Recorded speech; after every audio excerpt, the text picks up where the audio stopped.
WhatsApp people, कैसे हैं आप सब? ठीक ठाक हैं? इट्स मी हिंसेन, you are watching H reacts. Welcome back to the channel. उम्मीद करता हूँ अच्छे होंगे, खैर खैरियत से होंगे, इन्जॉय कर रहे होंगे। और हम देखने वाले हैं वीडियो, एक न्यूज़ अलर्ट है बेसिकली, जिसका टाइटल ये रखा गया है कि भारत के एक ही बयान ने उड़ाई ईरान की नींदें। तो वैसे स्ट्रेंज बात है, क्योंकि इंडिया और ईरान दोनों के बड़े अच्छे रिलेशंस हैं। इंडिया ने बहुत ज़्यादा इन्वेस्टमेंट की हुई है चाबहार पोर्ट के ऊपर, और मतलब काइंड ऑफ ठीक ठाक हेलो हाय वाला सीन है। तो ये अचानक से क्या हुआ, ये क्या हुआ कि जनाब टेंशन क्रिएट हो गई। तो ये देखना पड़ेगा, क्योंकि मुझे इस चीज़ का आइडिया नहीं है। जब से एक्चुअली हुआ ये कि जब से एक्स पे बैन लगा हुआ है ना, तो हर वक्त मतलब इवन के वीपीएन पे भी जो है ना प्रॉपर लोडिंग नहीं होती है एक्स की। तो और फिर वो आपको पता है वीपीएन की वजह से लोकेशंस चेंज होती हैं, तो एल्गोरिदम ऐसा ही होता है कि आपको अपने रीजन की जो न्यूज़ है वो कम ही मिलती है। तो हम देखते हैं, इस न्यूज़ को देखते हैं और फिर हमें अंदाज़ा हो जाएगा कि ये क्या हुआ, मतलब भारत और ईरान की लड़ाई कैसे होगी। तो शुरू करते हैं।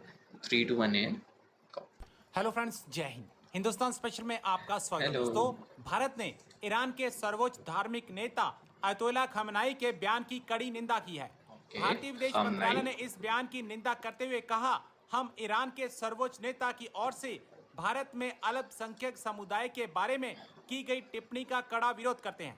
ये गलत सूचना पर आधारित है और पूरी तरह अस्वीकार्य है।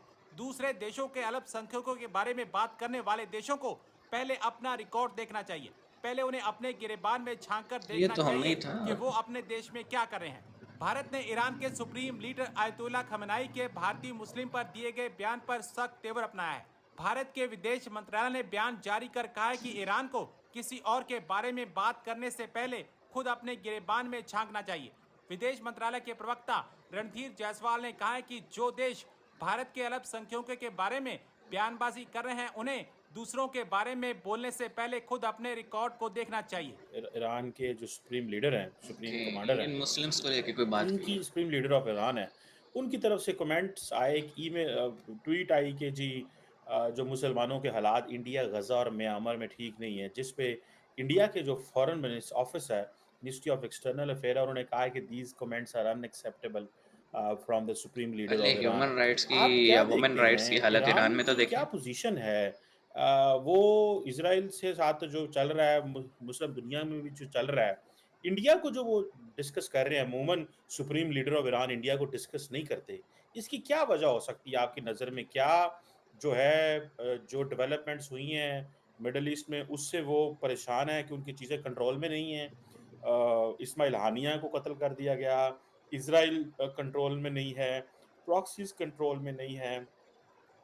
वेस्टर्न पार्ट्स जो हैं वो जो गज़ा के अंदर जो सिचुएशन बनी है वो उसमें कुछ नहीं कर सके। तो अब उन्होंने एक नई डायरेक्शन इंडिया ली है। हाँ, आप इस स्टेटमेंट को कैसे देखते हैं? और इंडिया ठोस ने तो स्नब कारतूस कर निकला दिया, हालाँकि वो ईरान। बड़ी उनकी बड़ी प्रेस्टिजियस पोज़ीशन है। तो ये उनको कमेंट करना चाहिए था, या क्या आप समझते हैं कि वो ऑलरेडी भी उन्होंने कई दफ़ा किए तो होगा, लेकिन इंडिया ने स्ट्रांगली असर्ट किया, इसको कैसे देखेंगे आप? ये चीज़ मतलब मेरे ख्याल में तो ये तवज्जो हटाने वाली बात है। उन्होंने इस तरह की बात की क्योंकि इस वक्त वो खुद बहुत प्रेशर में हैं। वो हानिया साहब का जो ईरान के अंदर घुस के जो इसराइल ने अटैक किया, उसके ऊपर वो खुद घुस के मारा गया। पॉपुलैरिटी अपने उनकी स्टेक पर है। अपने ईरान के अंदर उनके खिलाफ से आवाज़ें उठ रही हैं। फिर इसीलिए अल्टीमेटली, लेकिन उसमें बात ये है कि अगर आप उन्होंने बात की तो वो चाइना के मुसलमानों की बात करते, यस, वीगलर्स, हाँ, रोहिंग्या यस। की भी बात करते थे। दूसरा चीमा साहब, जो मैं हमेशा ये कहता हूँ कि 2 बिलियन मुसलमान हैं, वो जहाँ भी हैं अबतर हालात हैं, अबतर हालात इवन के अपने हैं। ये मुल्कों में भी। सिर्फ अब अगर ये ना कि इंडिया के अंदर जी उधर फलाने जगह इस जगह, या जहाँ मिडल ईस्ट में देख लें, नो हाँ, फंडामेंटल राइट्स, कोई हालात नहीं। हाँ। ओके, तो हमें क्लैरिटी हो गई इस न्यूज़ की कि हुआ क्या बेसिकली। आयतुल्ला खामनाई जो हैं, जो कि सुप्रीम लीडर हैं ईरान के, उन्होंने एक बयान दिया कि जनाब बर्मा, इंडिया और म्यांमार, सॉरी गज़ा, इंडिया और म्यांमार, यहाँ पे मुसलमानों के हालात ठीक नहीं हैं और उन्हें तशवीश है। अब बेसिकली उन्होंने मारा था ट्वीट, और रिटेलिएशन आई इंडिया के मिनिस्ट्री ऑफ एक्सटर्नल अफेयर्स से। तो देखें, बात सीधी सी है कि पहले अपनी कंट्री में तो देख लें, अभी जो जो कुछ हुआ, वुमेन प्रोटेस्ट हुआ था, और वो एक लड़की जो थी उसको किस तरह से स्ट्रैंगल किया गया, मारा गया, 20-21 साल की थी, सिर्फ हिजाब के लिए। और हम आए दिन वहाँ से न्यूज़ देखते हैं ईरान से। तो पहले अपने अवाम को तो आप राइट्स दे दें। बेसिकली इस वहाँ पे मोनार्की है एक तरह की, और कुछ नहीं है, डिक्टेटरशिप है। तो आप अपने आप अवाम को तो राइट दो। अब तक हम देखते हैं ईरान के जितने भी फॉरेन में लोग रहते हैं, वो ईरान का ये जो करंट फ्लैग है उसी नहीं मानते।